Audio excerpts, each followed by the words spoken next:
it's recording.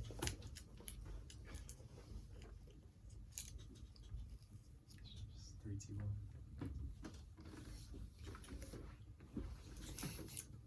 Okay, good. Ready? Okay. Good afternoon, my name is Euan and my EPQ project title is What Scientific Factors Have the Greatest Impact in Our Music Taste? Before we get started, I wanted to run a quick couple video clips.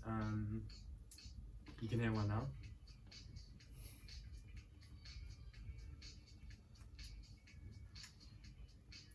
Just get 10 seconds of that. And then I wanted to look to you guys. Do you have any, did that make you feel in any way? Any emotions, any opinions that just generally you might have? Yeah, I think it made me feel like want to dance. You know, it's quite upbeat. Very happy. Happy music, yeah. And then we'll try the other one.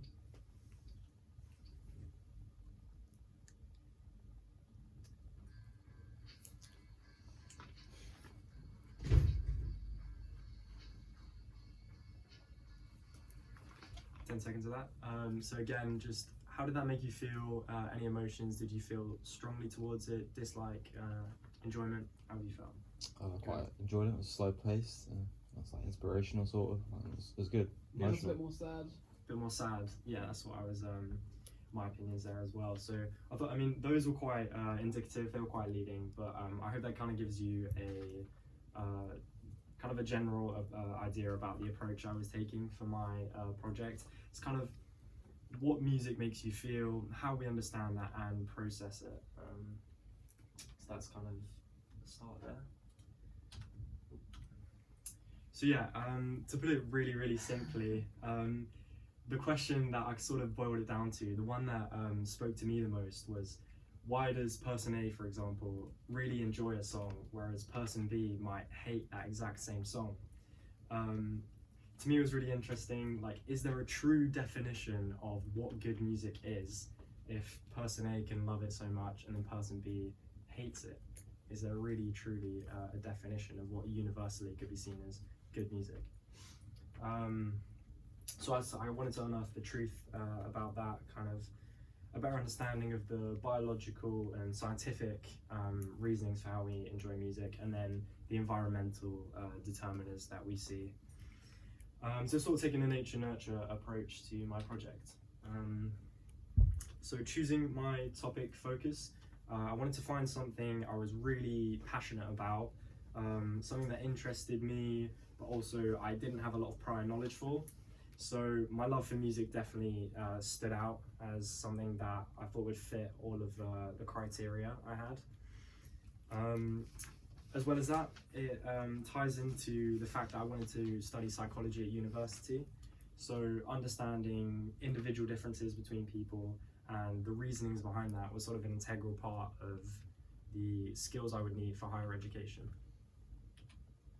The process of choosing my topic title. Initially, I wasn't sure on what exactly it was I wanted to do, so this took me through a process of brainstorming topic titles. I have about 10 there, and then I needed to whittle that down and sort of shortlist the main focus of what I wanted to do.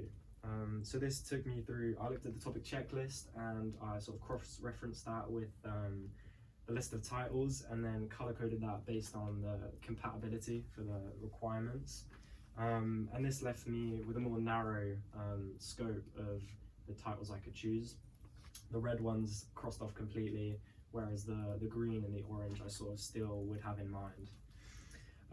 So taking that, I had a conversation with my supervisor about the options left, and this led me to settle on the one today, the scientific factors. So what did I aim to achieve at the end of my project? Now that I knew what I wanted to do, it was important I understood what I was trying to get out at the end. So something very specific to my project was that I wanted to design and carry out my own experiment. This meant coming up with my own hypothesis and then testing that to find out if the effects are true or not. As well as this, I wanted to develop new knowledge. This is something, as I previously mentioned, I had no real prior experience in. So I thought this would be really interesting to get to know and expand my personal knowledge on. I wanted to build upon and develop new skills. So I was doing a dissertation, so an integral parts of this were research skills, so finding bulks of information, taking that, forming my own opinions and arguments, and then presenting a balanced debate on the topic. And then finally, I wanted to understand myself and others better. For example, like me and Cal, for example, you're my good friend, when we listen to music together, sometimes I listen to something that I really enjoy, and you don't feel the same way. And to me, it was really interesting to understand why we had these differences between us. So I wanted to answer a couple of the personal questions I had myself. So now that I knew what I wanted to get out, it was up to me to plan my journey to make sure that I would reach these goals in the amount of time I had. So I did this by using several methods, starting with a long-term timeline. This was really helpful for getting a broad sense of the sort of major tasks I had to do, kind of just the big ones with large deadlines in between. So it gave me an overarching view of, and a linear view of how I was going to go from the start of my EPQ with no knowledge to answering all the questions and coming up with my final summary. Then I moved into using an online version of a Kanban chart. So this meant I segmented each task into 3 individual categories, depending on the progress I was doing it. This helped me to sort of really zone in on the individual tasks underneath each big header on my timeline. So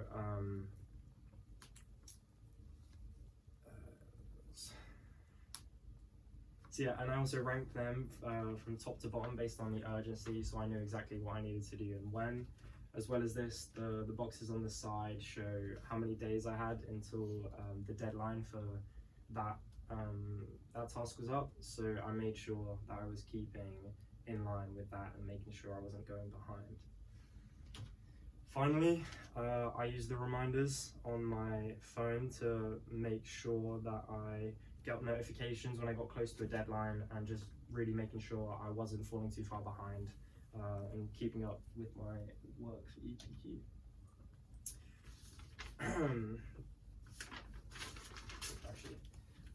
Some problems I faced when planning my journey was I set quite aspirational deadlines initially. It wasn't really realistic based on other commitments I had, based on my other subjects at A-levels, and just balancing all this work together. So I dealt with this by just taking a step back, taking another look, reviewing and adjusting my timeline. Especially, I made the deadlines more wider, so I gave myself more leeway when approaching the tasks I had to do. Moving on, the key resources I used for my research. I started with books initially, but a problem I found with this was that they didn't answer the kind of specific questions that I had. It was sort of difficult to extract key information, and it was also quite time consuming trying to read through the bulk of it when it only really was answering very limited amounts of what I had to ask. So then I moved into websites, academic journals and articles, utilizing Google Scholar to find the main bulk of information that I was going to use to in the main parts of my essay. All of this mostly was secondary research because it was less time consuming, it was professionally obtained and critiqued, so that I knew it was valid and it was helpful for my research. But I also wanted to do some primary research, as I mentioned earlier, and I did this by carrying out my own experiment. So I hypothesized that an individual's music taste would be influenced by their personality traits. I wanted to focus on extroversion, and I hypothesized that introverts would listen to more calm and reflective music genres compared to extroverts who might listen to more upbeat and energetic music. I had a small sample of 43 classmates, friends and adults with an age range of 15 to 54, both men and women. So this began by, I had my participants complete an online version of the Big Five personality test, but I mainly focused on the extroversion score, and the other four personality scores acted as smokescreen questions so that my participants didn't understand the main goal of my experiment. And then after I got the information from that, I had each participant do a music listening task, which meant that they would listen to 5 minutes, a minute each individually, of different songs from 5 different genres. This was pop, jazz, rock, electronic, and rap music. And after each sample, I had them rate their enjoyment from a scale of 1 to 10. I'll go through the results later when going over my essay construction. Moving into actually writing the essay, I started at the very essence of how we listen to music, understanding how our brain can process this jumble of sounds that come from my phone or my earbuds, and how that goes through my ears and my brain can recognize and process that information and even turn that into physical stimulation and even emotion. So what I found was that it all starts with sound waves. Sound waves are oscillating patterns of high and low pressure air molecules. Objects vibrate, and this physically displaces the air around them, causing the vibrations in the air and creating these sound waves. So to put it simply, sound is movement. In saying that, obviously every sound you hear isn't the same. The differences in the sound we perceive come from the properties of these sound waves. For example, frequency or amplitude. The sound waves aren't limited to single frequencies and often overlap, creating diverse sounds that you hear.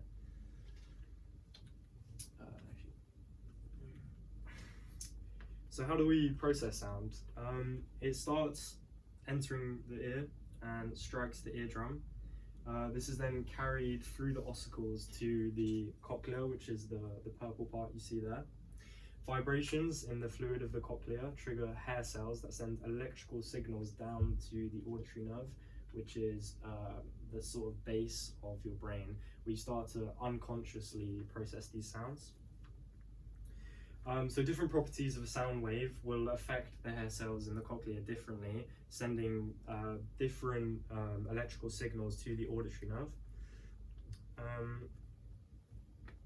So this is sort of how we understand pitch, volume, harmony, and these general differences between sounds unconsciously. So we're not really processing it, we just hear it and we know it's there, we're not really thinking about it. This moves us into the auditory cortex, which is where our conscious perception of sound begins. So the auditory cortex is responsible for auditory scene analysis, which means to, as you can read, isolating the important sounds of speech from like a background. So take for an example, talking to a friend in a cafe, you would focus on the speech from your friend, what they're saying, rather than that external noise that goes on around you. So this then, from the auditory cortex, goes via white pathways through the auditory system. So signals rush around these pathways all over the brain, stopping at different various parts of your brain, and is processed each way. So it's not a one-way road. They kind of just rush around to and from and back to the auditory cortex. stopping at these different parts which are each specialized for processing different elements individually. As you might know, the right side of your brain is better for pitch, melody, and harmony, whereas the left side of your brain is better at language processing. So overall, from your eardrum to your cochlea up to your brain, this all happens simultaneously. And it also actually activates motor and visual processes that all come together to produce musical perception. For example, if you're listening to a song and you're staring out the window on a train, that might enhance your perception, it might enhance your experience that you have when listening to a song. Now that we understand the physical, biological processes behind these, translating these sound waves, it's important to understand how it affects us emotionally and socially. So this is where the limbic system comes in, which is the next step on from the auditory cortex. It's a collection of structures deep inside our brain that's responsible for behavior and emotional responses. This kind of helps explain the visceral reactions we have to music, such as euphoria, disgust, chills. Reactions which have measurable physical reactions like heart rate, skin temperature, and goosebumps. The limbic system is also involved in formation and retrieval of long-term memories. This is why music is so good at evoking nostalgia and can be linked to remembering different times in your life or places that you cherish. Finally, music we listen to activates the reward system in the brain, which is an explanation to why we get addicted to music. This reward system is regulated by the chemical messenger dopamine. So let's take for an example, music that has a drop in it. The brain fills up with dopamine during the build-up, the anticipation, and then the subsequent relief all contribute to the sense of emotional reward, which is why time and time again we're always seeking it out and going back to it. Moving on from the scientific aspects, we move into the social idea. So the social aspect of music is a vital role in social bonding and cohesion. 85% of students from Michigan in a recent study reported that they listen to music regularly at parties and at social gatherings. This is an example of how we connect through music. This is an example of how we connect through music and we understand each other as part of it. A study with babies, a group of babies were bounced in sync with a researcher, and a group of babies weren't. And the results of this were that the children who were bounced in sync with the researcher showed more pro-social behaviors. So when a pen was dropped on the floor, the babies that were bounced in sync actually looked and they seek to pick it up and return it to the researcher, whereas the babies who were bounced out of sync didn't show these kinds of behaviors, which sort of show how music and rhythm can help us form stronger social bonds. Humans kind of synchronize and are rhythmically entrained to one another through speech and behaviors. Being in sync is kind of how we bond.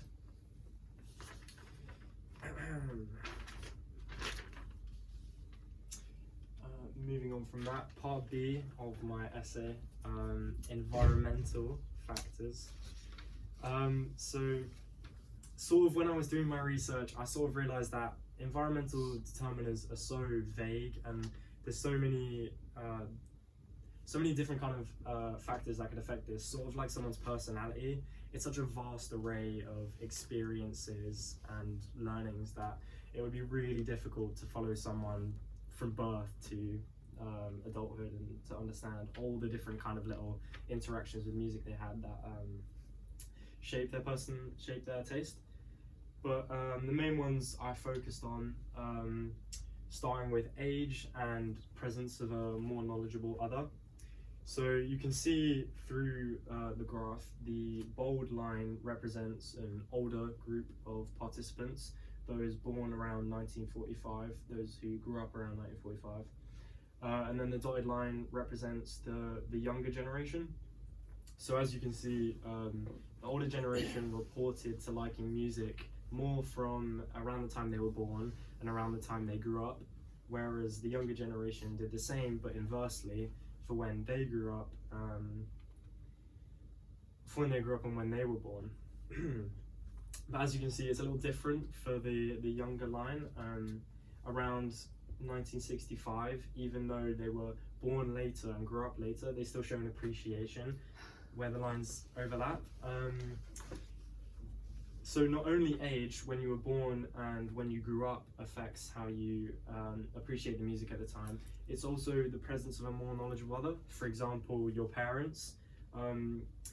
We can see this in the overlap because you can assume that the parents of the younger children were subject to the music that their parents would have played for them, so they kind of grow these affiliations in their youth and can show appreciation for that even though they weren't born around that time.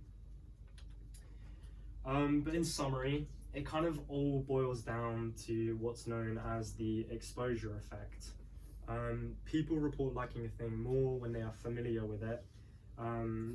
There's less processing necessary, especially when we're exposed to that in our younger years, because it's kind of more formative. We kind of latch on to these things and let those experiences change us, rather than when you're older and you're already developed. It's harder to change your opinions on those kind of things.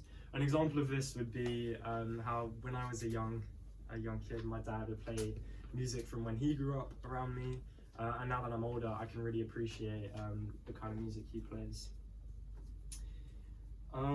So going back to the actual experiment that I did, you can see the results here. Unfortunately for me, there wasn't much of a statistical difference in my experiment, but maybe due to the small sample size. But the most notable difference you can see is extroverts who scored 45 or higher on the extroversion scale rated electronic music at an average of 7.6, whereas introverts who rated 30 or lower on the extroversion scale rated electronic music 6.4 out of 10, which is a 1.2 difference, which is quite sizable compared to the other ones. So you could say that extroverts are more likely to enjoy that upbeat, that social, kind of festivals, raves, whereas introverts maybe shy away from that a bit more. Key skills that I took away from my essay. Firstly, time management. I had to keep myself in order when doing each task for my EPQ. I had to juggle all these commitments, especially with my other subjects in heavy times of revision, like mock exams. And I just really need to keep on top of when I was completing everything and trying my best not to get behind. Another skill was comprehension. So summarizing, picking out key information from large bulks of articles and journals and books, and forming my own opinions from this. That sort of links into critical thinking as well. Forming my own opinions and judgment, and coming to that conclusion of what I thought was the most important part of the factors behind our music taste. Another one, writing skills. So initially I drew out the sections of my essay, and then I needed to write coherent paragraphs and arguments to convey a clear message to the reader so that they best understood what I was trying to understand myself. Finally, problem solving. So I had a couple of issues with my EPQ. For example, I mentioned earlier reevaluating my timeline. At several points, I had to take a step back and rejudge kind of how I was going to approach my EPQ. So just patience and the ability to think differently in my approach to tasks was something that I take away from my time doing my project. Thank you very much for listening. I know it was quite long. Any questions? Any of you want to start? I was wondering, what would your favourite genre or song be, and why, based on what you've learned from your research? I think my number one genre and one of the books I read was indie music. So my dad, like as mentioned, he's quite a big fan of that. So as a kid, I was exposed to a lot of that kind of genre, indie rock, alternative indie. And that really, I sort of kept stuck with that as I grew up. And now a lot of the new indie I like, and a lot of the old indie from like my dad's time growing up, I really do enjoy. So that would be my number one genre, yeah. Did you find out anything that you hadn't expected or that surprised you? Well, I really had no information on this going into it. I had no prior knowledge. I've never taken music. I've never learned an instrument or been sort of involved in that industry, so to speak. So all of it was kind of new to me, and I really had no dispositions going in. So I thought it was all quite interesting, but also weird how it's such a difficult concept to grasp, because there's just so much going on, and it's very difficult when talking about the brain to understand the real and the truth behind it. So it was all quite interesting to me. Yes. Do you think music has the power to transcend cultural barriers? Wow, that's an interesting question. Actually, I believe one of the top artists on Spotify in the past couple of years is known as Bad Bunny, who's a Spanish Latino artist, being the number one with the most streams. I think that answers your question. It transcends the barriers, because people from different cultures, people all across the world, listen to his music, they appreciate it, and that's why he's number one. Yeah. You did some primary research. What did you have to consider when you set that up? So I had ethical considerations when doing my research, so I made sure to keep it completely confidential. As well as that, I had informed consent. They knew exactly what I was doing, what I was using the research for, and they signed up to it willingly. As well as that, I just made sure to answer any questions, debrief them after, make sure everything was okay. There wasn't much in the way of harm. So yeah, besides confidentiality, I just made sure they were informed and knew what was going on. And what would you say are the advantages and disadvantages of using primary research for EPQ? Definitely the advantages were that I could get really specific and answer the questions up to date, and to do with the questions that I was asking. The disadvantages, I'd say, it was quite time consuming to find the participants, to set up the research, make a questionnaire, make a playlist to listen to, get all that information in, and then create averages and draw summaries from that. So it was quite time consuming, but I think it was good for me to get, because it was really relevant to my the degree I want to do, and for the questions I was trying to ask. So what are you planning to do at? Yeah, so I want to take a psychology degree, so that kind of research design was quite important for me. Last question. Any sources you rejected on the basis of reliability at all? Not based on reliability, I don't think. I think because I use Google Scholar, it's all quite scholarly. Yes. No, it's fair point. Google. Yeah, it's all quite like accredited. And I use databases from Oxford, for example, which is quite a reputable university. So, yeah, I don't. In terms of like validity, I didn't reject any there. It was just sometimes I wouldn't use them based on the information they had, if it wasn't relevant. relevant, and mostly relevance. Yeah. Okay, thank you.